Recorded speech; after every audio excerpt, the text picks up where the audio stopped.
এটা কিন্তু কালী পুজোর দিনের ব্লগ। হ্যাঁ জানি একটু দেরি হয়ে গেল, কি করব, কালী পুজোটা তো অ্যাকচুয়ালি আমাদের পাড়াতেই হয়, তাই কতটা এনজয়মেন্ট হয়, কতটা ব্যস্ত থাকি তোমরা বুঝতেই পারছো। তাই এডিটিং করে একটু দিতে দেরি হয়ে গেল। যাই হোক, এটা কিন্তু কালী পুজোর দিনের ব্লগ, আর কালী পুজোর দিন একটা ছোট্ট করে লং ব্লগ বানিয়েছিলাম, যেটা তোমাদের আশা করছি খুব ভালো লাগবে। তাই শেষ পর্যন্ত দেখার অনুরোধ রইল। Hello everyone, welcome to my new blog. তো কেমন আছো তোমরা সবাই? আশা করছি সবাই খুব ভালো আছো। সবার দিওয়ালি আশা করছি খুব ভালো কেটেছে। হ্যাঁ, দিওয়ালির ব্লগটা তো একটু দেরি হয়ে গেল দিতে। যাই হোক, আজ হচ্ছে কালী পুজো। সকাল থেকেই উপোস করেছিলাম, কারণ সেই আমাদের ভোর রাত্রের পুজো হবে। সকাল থেকে রোদের মধ্যে বাজারে আসিনি, এখন বিকেল বেরিয়ে পড়েছি বাজারের ব্যাগ হাতে নিয়ে ঠাকুরের জন্য কিছু বাজার করতে। প্রথমেই চলে এসেছিলাম কিন্তু দক্ষকর্মার ভাণ্ডারে, সেখান থেকে নিয়ে নিয়েছি একটা খাড়া। আর দেখো, বিকেলবেলা এসেছি বলে কতটা ঠকে গেছি। বাজারে ভিড় তো নেই, তাছাড়া ফল পাকড়াও সেরকম কিছু ভালো ছিল না, একদম বাছা কোচা জিনিস ছিল। কিন্তু ওই যে বলে না, যার জোগাড় সে নিজেই করে নেয়। কোনো রকম তো জিনিস পেয়েছি, কিন্তু যেটুকু পেয়েছি সমস্ত কিছু ভালোই পেয়েছি। 5টা ফলের জায়গায় 6টা ফল পেয়ে গেছি। যাই হোক, ফল বাজার কমপ্লিট। এবার চলে এসেছি মিষ্টির দোকানে, কিন্তু যেটা আমি চাইছিলাম সেই মিষ্টিটা যদিও পাইনি, কিন্তু প্যাড়া পেয়েছি। সমস্ত কিছু বাজারঘাট করে চলে আসলাম বাড়িতে। আর আজ যেহেতু দীপাবলি, তাই কিন্তু পুরো ঘরটা কিন্তু আমরা মোমবাতি, প্রদীপ সমস্ত কিছু দিয়ে লাইট করে দিই। তাই সেই সন্ধ্যাবেলার কাজকর্ম করতে কিন্তু চলে এসেছি এখন আমি ছাদের ওপরে। পুরো ছাদটা কিন্তু মোমবাতি দিয়ে ভরেছি, তার সাথে কিন্তু সারা ঘর বাড়িও ভরেছি। 14 প্রদীপ দিন তো 14 প্রদীপ দিই, কিন্তু 14 প্রদীপের পরের দিন হচ্ছে দীপাবলির দিন তো পুরো ঘরটা আলোয় আলোকিত করে দেওয়া হয়।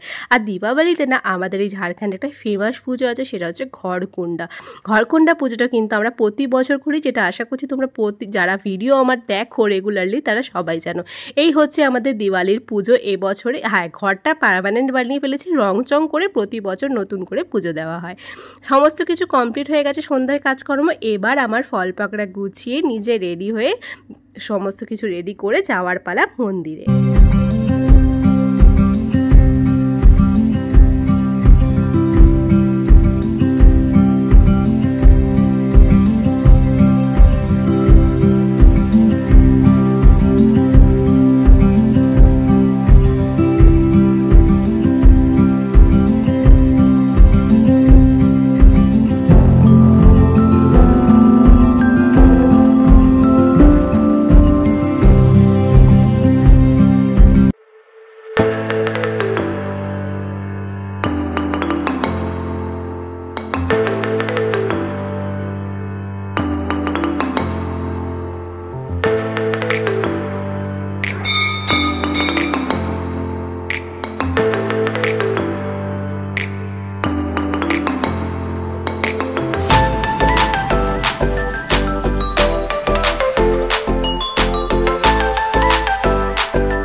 যেহেতু পুজো বসতে সেই 12:30 একটা বেজে যায়, পুজো শেষ হতে সেই 4:45 বেজে যায়। সেই কারণে কিন্তু আমরা সন্ধ্যেবেলায় পুজো টুজো দিয়ে এসে এখানে বসে পড়েছি এখন বাজি ফাটাতে। বেশ অনেকক্ষণ বাচ্চাদের সাথে বাজি ফাটিয়ে রাত্রি 10:30 নাগাদ আমরা বেরিয়ে পড়লাম একটু আউটিংয়ে। আমাদের এখানে চিত্তরঞ্জনে বেশ কিছু পুজো প্যান্ডেলে কিন্তু কালী পুজো বেশ বড় করেই হয়। তার মধ্যে থেকে যেটা সব থেকে বড় সেটা দেখার জন্যই বেরিয়ে পড়লাম আমরা 4 জন, মানে দাদা, বৌদি আর আমরা 2 জনে মিলে। ঠিক কথা বলতে একটু ভয়ও লাগছিল কালী পুজোর দিনকে, কিন্তু বেশ আনন্দ হচ্ছিল, কারণ এইখানে হচ্ছে সব থেকে বড় কালী মন্দির আমাদের এই চিত্তরঞ্জনের শিমজুরি বড় কালী মন্দির। সব থেকে বড় কথা, এখানে মাকে এত সুন্দর করে সাজানো হয়, যেটা দেখলে মন প্রাণ দুটোই জুড়িয়ে যায়। তো চলো তোমাদের সাথে একটু শেয়ার করি।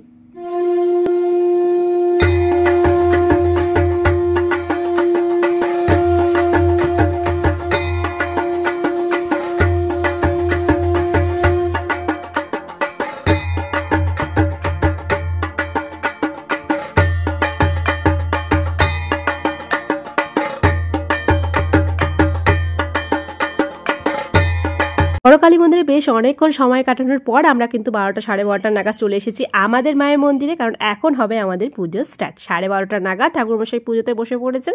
তো চলো, প্রতি বছরই তো শেয়ার করি, তাই ভাবলাম এবছর একটু ছোট্ট করে কিছু ক্লিপ তোমার সাথে শেয়ার করি, যেটা তোমাদেরও দেখতে ভীষণ ভালো লাগবে।